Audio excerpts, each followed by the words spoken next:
নমস্কার, আমি কৌশিক রায়। সকল দর্শক বন্ধুকে আন্তরিক অভিনন্দন, শুভেচ্ছা জানাই। মেষ রাশির শনির সাড়ে সাতির প্রথম চরণ 2026 কেমন যেতে চলেছে পূর্ণাঙ্গ বিশ্লেষণ আমি করতে চলেছি। তাই আপনারা একটু সময় দিয়ে এই ভিডিওটি শুনুন, অনেক কিছু আপনারা জানতে পারবেন। প্রথমে আসি, আপনারা টোটাল আপনাদের নেগেটিভ থিঙ্কিংগুলো আগে বাদ দিয়ে দিন। আসি ভিডিওর আলোচনাতে। দেখুন, শনি শনি আপনাদের একাদশপতি এবং কর্মপতি কোথায় অবস্থান করছে? দ্বাদশ গৃহে অবস্থান করছে, 12 হাউসে অবস্থান করছে। এবং রেবতী নক্ষত্র এবং উত্তর ভাদ্রপদ নক্ষত্রে, অর্থাৎ বছরের প্রথম দিকে উত্তর ভাদ্রপদ নক্ষত্রে থাকছে এবং জুন থেকে আবার রেবতী নক্ষত্রে শনি কিন্তু প্রবেশ করবে। কি ফল পেতে পারেন মেষ রাশি এই শনির সাড়ে সাথীতে? নেগেটিভ অ্যান্ড পজিটিভ দুটি দিক নিয়ে আমি আলোচনা করব। দেখুন, 1995 সাল, অর্থাৎ 1995 পর 2025 সাল, 30 বছর পর আপনার শনির সাড়ে সাথী কিন্তু শুরু হয়েছে এবং 2025-এ শুরু হয়েছে প্রথম চরণ এবং 2026-এও কিন্তু প্রথম চরণ আপনাদের থাকছে। এবং আপনার দ্বাদশ ভাবে শনি অবস্থান করছে। প্রথম আসি, দ্বাদশ ভাবটা কি? দ্বাদশ ভাব হচ্ছে আমাদের খরচার জায়গা, বিদেশের জায়গা, হসপিটালের জায়গা। এই জায়গাটা কিন্তু দ্বাদশ ভাবকে দেখায়। আপনার কর্মপতি দ্বাদশ ভাবে, বিশেষ করে এবছর আপনার ক্ষেত্রে এমএনসি কোম্পানিতে চাকরির জন্য বিশেষভাবে আপনি কিন্তু লাভ কিন্তু পাবেন। অর্থাৎ যারা এমএনসি কোম্পানির চাকরির জন্য প্রচেষ্টা করছেন, এবছর আপনার এমএনসি কোম্পানিতে 100% চাকরি হওয়ার সম্ভাবনা কিন্তু রয়েছে এবং আপনাদের ক্ষেত্রে ব্যয় বাড়বে। আবার বলছি, ব্যয়ের জায়গা কিন্তু বিশেষভাবে আপনাদের বাড়বে। দ্বাদশভাবে শনি পায়ে বড় ধরনের চোট আঘাত লাগার সম্ভাবনা কিন্তু রয়েছে। অর্থাৎ যখনই দ্বাদশে শনি অবস্থান করে, সেটা কিন্তু বিশেষ করে পায়ে চোট আঘাত কিন্তু লাগায়। এবং যেহেতু দ্বাদশভাবে এই শনি অবস্থান করছে, আপনাদেরকে বিশেষভাবে খেয়াল রাখতে হবে আপনাদের ক্ষেত্রে রিলেশনশিপ, কারণ দ্বিতীয় ভাবকে কিন্তু দেখছে। দ্বিতীয় ভাব হচ্ছে আমাদের কুটুম্ব, রিলেশন। অর্থাৎ আপনার কথা এমন হয়ে যাবে যেখান থেকে আহ, নিজেদের মধ্যে, অর্থাৎ আপনার যে আত্মীয় স্বজন বা পরিবার পরিজনদের মধ্যে রয়েছে বা আপনার ফ্যামিলির মধ্যে আহ, বেশ কিছু ক্ষেত্রে মতবিরোধ, মত পার্থক্য, রিলেশন ক্রাইসিস হওয়ার সম্ভাবনা কিন্তু রয়েছে। অবশ্যই নজর রাখুন। যদি আপনার জন্মকুণ্ডলিতে শনি যদি অশুভ অবস্থাতে থাকে, শনি যদি নিচস্থ থাকে বা শনি যদি অশুভ নক্ষত্রে অবস্থান করে এবং আপনার কর্ম যদি ঠিক না হয়, আপনি যদি অন্য কাউকে দুঃখ দেন, অন্য কারো উপর কষ্ট দেন, শনি কিন্তু এই সাড়ে সাতিতেই কিন্তু সেই রেজাল্ট কিন্তু প্রত্যেকটি মানুষকে কিন্তু দেয়। অর্থাৎ শনির সাড়ে সাতি নিয়ে যে অনেকেরই একটা মনে ভ্রান্ত ধারণা রয়েছে। আমি বারবার বলি, সাড়ে সাতি মানে যে সবাই যে একরকম ফল পাবে তা নয়। মানে মেষ রাশির যদি 12 কোটি মানুষ থাকে, 12 কোটি মানুষই যে শনির সাড়ে সাতিতে একই রেজাল্ট পাবে এটা না। প্রত্যেক মানুষ ম্যান টু ম্যান ভ্যারি করবে। আপনার জন্মকালীন দশা মহাদশা, আপনার গ্রহের গোচর, আপনার কর্ম, এই জায়গাগুলো এবং শনি স্থিতি, এই জায়গার উপর ম্যান টু ম্যান ভ্যারি করবে। যে শনির সাড়ে সাথী এসছে বলে সমস্ত মেষ রাশির খারাপ হবে বা সমস্ত মেষ রাশির ভালো হবে, এমনটি না।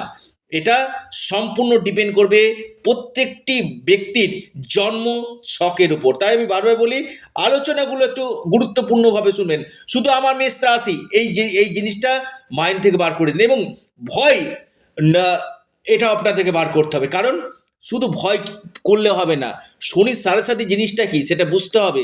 আমি দেখেছি শনির সাড়ে সাথীতে মানুষ অনেক উন্নতি করেছে, প্রচুর গাড়ি বাড়ি, সম্পত্তি, বিবাহ, সন্তান, রাজনীতি ক্ষেত্রে বড় বড় উচ্চ জায়গায় চাকরি পাওয়া, বড় বড় প্রমোশন হওয়া, হঠাৎ অর্থ জায়গা, প্রচুর সম্পত্তির মালিক হওয়া কিন্তু আমি দেখেছি।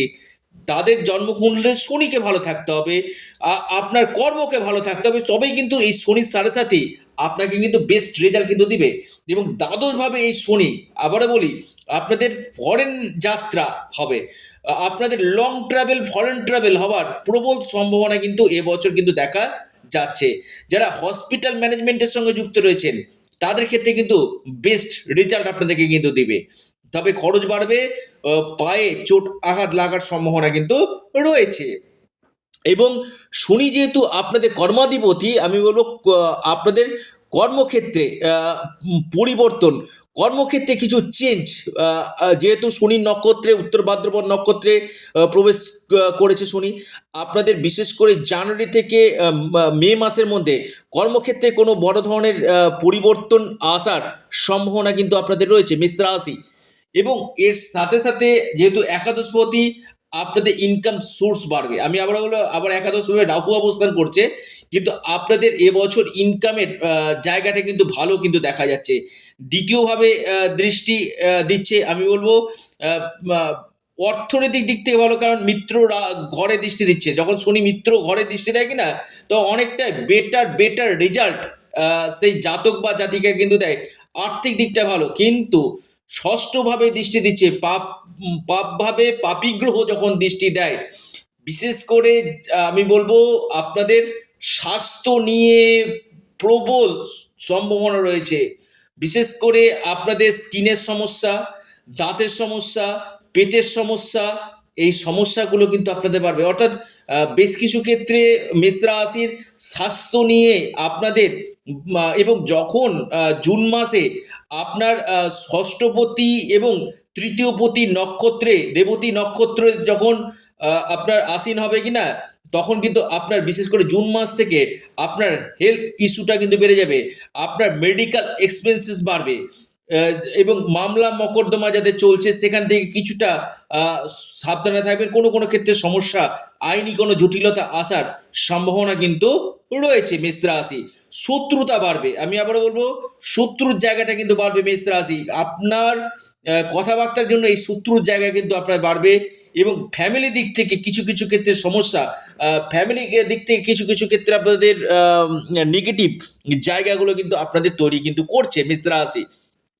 তবে যারা ঋণের জন্য, লোনের জন্য অ্যাপ্লাই করছিলেন, কৌশিকদা আমার লোনটা কি হয়ে যাবে, আমি কোনো গাড়ি কিনতে চাইছি, বা আমি বাড়ি তৈরি করতে চাইছি, বা আমি ফ্যাক্টরি বা কোম্পানির জন্য ঋণ নিতে চাইছেন, হ্যাঁ, লোন হয়ে যাওয়ার পসিবিলিটি 97% আপনাদের কিন্তু দেখা যাচ্ছে। আপনি মেষ রাশি মানুষ, এই জায়গাটা কিন্তু লোনের জায়গা, যেহেতু ষষ্ঠভাবে রোগ ঋণ শত্রুতার ঋণের জায়গা কিন্তু আপনাদের 100% হবে। অর্থাৎ লোন স্যাংশন কিন্তু আপনাদের হবে। এবার আসি আপনাদের ভাগ্যভাবে। দেখুন, যে কোনো কাজ ধীর গতি হবে, যে প্রম্পট হওয়া সেটা না, যে কোনো কাজ ধীর গতি হবে। শিক্ষা, আমি বলি শিক্ষা যারা করছেন, হায়ার এডুকেশনের জায়গা খুব ভালো, উচ্চ শিক্ষা ক্ষেত্রে খুবই ভালো। যারা বাইরে গিয়ে কোনো অ্যাডমিশন নিতে চাইছেন, বা আপনি কোনো ফর্ম ফিল আপ করতে চাইছেন, আপনি মেষ রাশি মানুষ, এই জায়গাটা কিন্তু আপনাদের অত্যন্ত শুভ কিন্তু দেখা যাচ্ছে মেষ রাশির ক্ষেত্রে। এই শনির সাড়ে অনেকটাই পজিটিভ রেজাল্ট আপনাদেরকে কিন্তু দিবে। এবং বিশেষ করে বিদেশ থেকে ইনকাম সোর্স, একাদশ প্রতি দ্বাদশ গৃহে বিদেশ থেকে আপনাদের ইনকাম সোর্স আপনাদের আসবে। ট্রাভেল ট্যুরিজম কাজের সঙ্গে যারা যুক্ত রয়েছেন তারা বেস্ট রেজাল্ট আপনারা কিন্তু পাবেন। তবে আমি বলবো গভর্নমেন্ট যারা এক্সাম দিবেন তাদের ক্ষেত্রে ভালো, যারা কোনো গভর্নমেন্টের চাকরি পরীক্ষা দিচ্ছেন, আপনি মেষ রাশি মানুষ, এই জায়গাটা কিন্তু আপনাদের রয়েছে। যদি আপনাদের জন্মকালীন শনি যদি ভালো থাকে, আপনাকে কিন্তু রাজা 100% করবেই করবে, আপনার যে কোনো দিক থেকে বড় ধরনের লাভ করবে যদি আপনার জন্মকালীন শনি যদি গ্রহ ভালো থাকে। এবং এর সাথে সাথে যাদের ক্ষেত্রে সমস্যা হচ্ছে অবশ্যই যোগাযোগ করুন স্ক্রিনে দেওয়া হোয়াটসঅ্যাপ বুকিং নাম্বারে। অনেকে ফোন করছেন, ফোন না করে যতদিক হোয়াটসঅ্যাপ করবেন জলদি আপনারা রিপ্লাইগুলো পেয়ে যাবেন। এবং এর সাথে সাথে ছোট্ট একটি কথা আপনাদেরকে বলি, আপনারা হনুমানজির উপাসনা করুন, হনুমান চল্লিশা পাঠ করুন, এবং পাশাপাশি আপনারা মঙ্গলের বীজমন্ত্র পাঠ করুন, শনির বীজমন্ত্র পাঠ করুন, এবং সূর্য দেবতাকে জল নিবেদন করুন, নিশ্চিতরূপে আপনারা লাভ পাবেন। এবং আপনারা আপনাদের চ্যানেল অ্যাস্ট্রো এডুকেশন ইউটিউব চ্যানেলটিকে আপনারা সাবস্ক্রাইব করুন, ভিডিওটিকে শেয়ার করুন, লাইক করুন, এবং পাশাপাশি যারা পরামর্শ করতে চান অবশ্যই যোগাযোগ করুন। অ্যাস্ট্রো এডুকেশন ইউটিউব চ্যানেলটিকে সাবস্ক্রাইব, লাইক, শেয়ার করতে ভুলবেন না। সকলে সুস্থ থাকুন, ভালো থাকুন, নমস্কার, ধন্যবাদ।